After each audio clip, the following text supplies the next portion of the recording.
Башкы прокуратура Алмазбек Атамбаевка тагылып жаткан 6 айыптын 5-ünü негиздүү деп тапты. Бул туурасында бүгүн Өткүрбек Жамшитов парламенттин тармактык комитетине билдирди. Айтымында экс-президенттин бийликти узурпациялаганга, уюшкан кылмыштуу топ түзгөнгө жана ага каршы сүйлөгөндөрдү куугунтукка алууга түздөн-түз тиешеси аныктала элек. Бирок башкы көзөмөл органы мындан башка тагылып жаткан кинелерге Атамбаевдин тиешеси бар деп аныктап, жогорку кеңештен анын кол тийбестигин алып берүүсүн суранып кайрылды. Эми парламент депутаттары бул кайрылууну эртең же бүрсүгүнү карап акыркы жыйынтыкка келишмекчи. Бүгүн жогорку кеңештеги тармактык комитет экс-президент Алмазбек Атамбаевди кол тийбестиктен ажыратуу боюнча башкы прокуратуранын чечимин карады. Анда Өткүрбек Жамшитов мурдагы президенттин дарегине карата айтылган 5 жагдайды негиздүү деп тапканын айтты. Алар Кримтөбөл Азиз Батукаевди бошотууну уюштурган, акча адалдаган, АК Инвест компаниясына тиешеси бар, Койташтагы тамынын жери мыйзамсыз алынган, Бишкектин жылуулук электр борборун модернизациялоодогу коррупцияга аралашкан, жепке көмүр ташыган ишкананын кызыкчылыгын коргогон деп Койташ айылына жер участогун мыйзамсыз ээлеп алуу жана пайдаланууга багытталган Кыргыз Республикасынын экс-президенти Атамбаевдин Кыргыз Республикасынын президентин Ыйгар Муктарын аткарган мезгилде жасаган аракеттерине Кыргыз Республикасынын жазык кодексинин 319-беренесинин 1-бөлүгү менен каралган кылмыштын белгилери бар.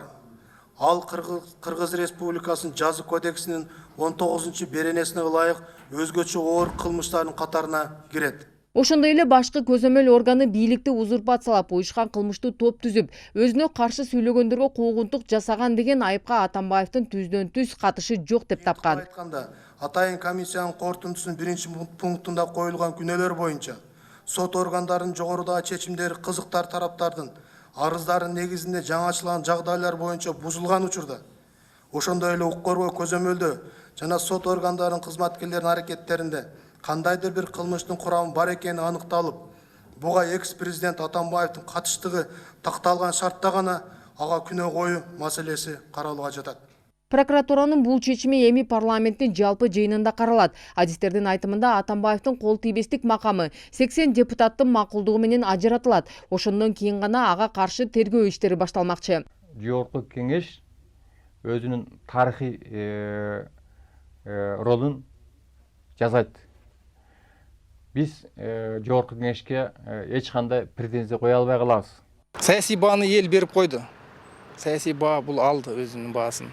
Ошол кездеги жасаган иштери үчүн, жасабаган иштери үчүн, коррупциясы үчүн, абдан ой келди башкаруулары үчүн баарына уже негизи саясий баасын алды. Экс-президент Алмазбек Атамбаев болсо 22-июнда Койташтагы үйүнө тарапташтарын чогултуп, анда жогорку кеңештеги комиссиянын айыптоолорун атайын уюштурулган жалган жалаа катары баалап, сотко барбай турганын, керек болсо курал менен коргонууга даяр экенин билдирген. Атамбаев камалса тополоң чыгышы мүмкүн деген кооптонууларды буга чейин дагы бир катар анын тарапташтары айтып келишкен. Анткени менен экс-президенттин артынан элдин калың катмары ээрчибейт дегендер дагы жок эмес. Мен ойлойм, эгерде бардыгы процедуралар мыйзамдуу болсо, процедуралар сакталса, анда ага эч кандай негиз болбойт. Анткени эл баягы баары бир эл түшүнүп турат да. Элдин талабы да бул.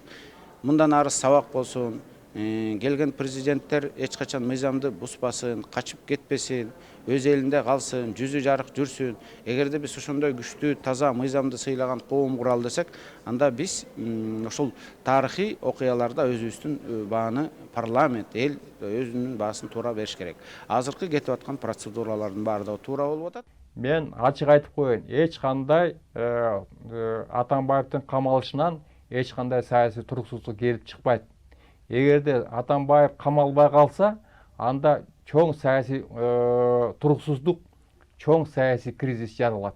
Белгилей кетсек, өткөн аптада жогорку кеңеш мурдагы президенттин иммунитетин алуу үчүн ага күнөө коюу маселесин караган депутаттык комиссиянын корутундусун жактырып, аны башкы прокуратурага жиберген болчу. Эми башкы көзөмөл органынын кайрылуусун парламент эртең же бүрсүгүнү кароосу күтүлүп жатат. Анткени июль айынан тартып эл өкүлдөрү жайкы эс алууга тарашат.